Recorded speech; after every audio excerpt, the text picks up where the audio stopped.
Guys, can you believe this? It's one of the biggest trees on our place. And if you watch our other channel, you've seen that we had 90-mile-per-hour winds here on the farm. It was quite the test to us. We had tremendous winds. We've had damage. This big tree, another one I showed you that it blew, split that tree clear in half. One of our other bigger trees. We had damage to coops. We just gradually find stuff that we weren't even aware that had happened. We don't come back to this portion of the farm very often. So I wasn't even aware that this happened. It's kind of back hidden through some brush in the back corner of the farm. Those kind of tests, I mean, they're scary, super scary at the time. I talked about in the other video how Nana was scared beyond all belief, praying audibly to the Lord to keep us safe, to keep us from harm. And you know, the most amazing part of the whole story, our house itself, other than the skirting around it, was not destroyed in the least bit. It's amazing that all this damage has occurred. I mean, this tree is huge. The root system that it put down to tether itself to the ground. I know our trailer doesn't have that good of a tethering system on it, or you know, that it is rooted and held to the ground that well. Those kind of tests that we are put through and those trials, they scare us. We react to it different. Some of us are in fear. Some of us pray, which you should always do. Pray audibly to the Lord when you're in a situation like that. Lord, please save me. Lord, please spare me.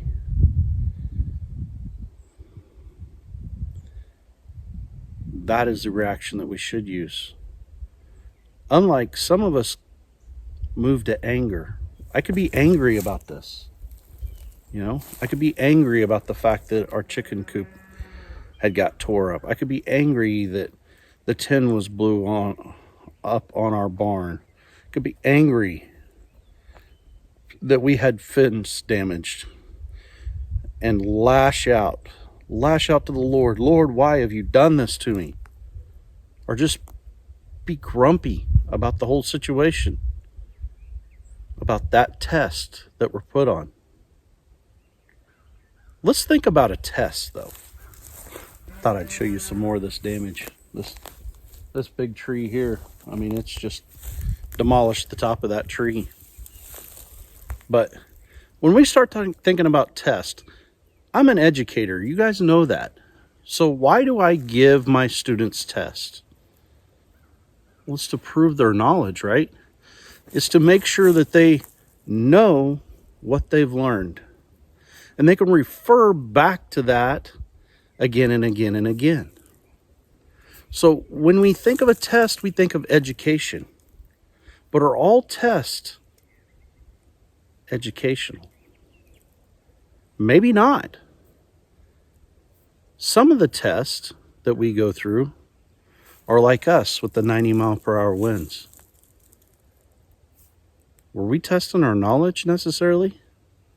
Or are we testing our faith?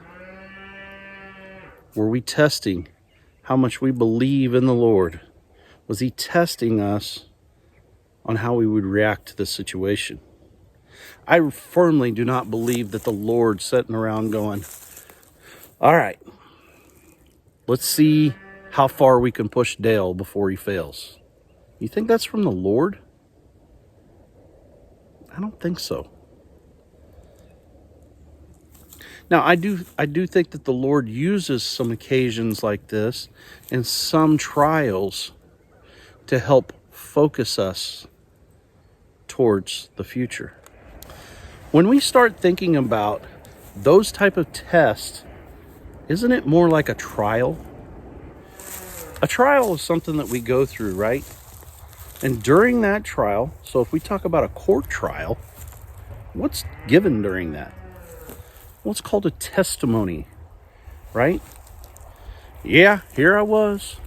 I was just sleeping at my house, sawing logs, dreaming about some good pork chops, mashed taters, gravy with some corn, laying next to my wife. And all of a sudden, the wind blew 90 miles an hour and it tore up stuff all over my farm. I mean, if we were having a trial about what happened here on the farm, would that not be the testimony that I gave at that trial? That makes me think of a verse, okay? And you guys always know I'm not just here to just visit with you, right? I'm here to bring you a verse. That's why you're here. It's a devotional. Today's verse comes from James chapter 1, verse 12, and reads, "Blessed is the one who perseveres under trial, because having stood the test, that person will receive the crown of life that the Lord has promised to those who love him." So again, I ask you, does the Lord put us to test? Well, according to that verse, the Lord may be testing us, right? He may be testing your faith in him. Now, all trials, I don't think, come from the Lord. Trials like the 90-mile-per-hour winds and the damage to our homestead, I don't know that come from the Lord. I'm thinking that may have come from the evil one to see if I would stray from the Lord.